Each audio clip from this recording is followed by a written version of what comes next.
আসসালামু আলাইকুম, সবাই কেমন আছেন? এই যে আমার হাতে দেখতেছেন, এটা হচ্ছে বিটল পোকা। আজকে আমি এই বিটল পোকার লাইফ সম্পর্কে আপনাদের সাথে আলোচনা করব।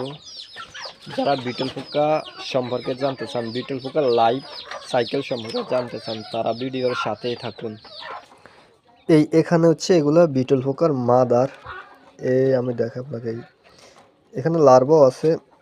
এই মাদারগুলা ডিম দেয়। এই ডিম যদি আমি আপনাদেরকে দেখাই, এখানে নাই, এটার মধ্যে নাই, এটার মধ্যে আছে।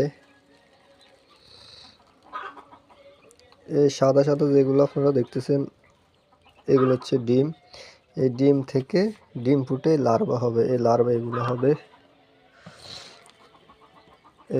হবে, এগুলার বয়স যখন 3 মাস অথবা 3 মাস থেকে উপরে হলে এগুলাকে মাদার করার জন্য কাফে রাখতে হয়। আমি এখানে কাফে রাখছি 10 থেকে 15 দিন।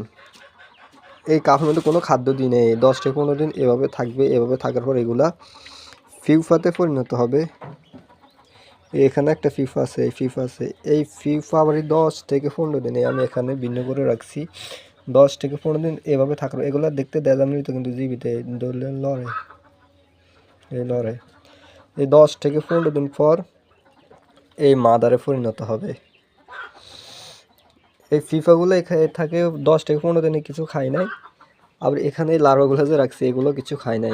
প্রায় এগুলা 20 থেকে 30 দিন না খেয়ে থাকে। আর যারা পোলট্রি, পেটস এবং ইনসেক্ট পছন্দ করেন, তারা আমার এই পেজটি ফলো দিয়ে পাশে থাকতে পারেন।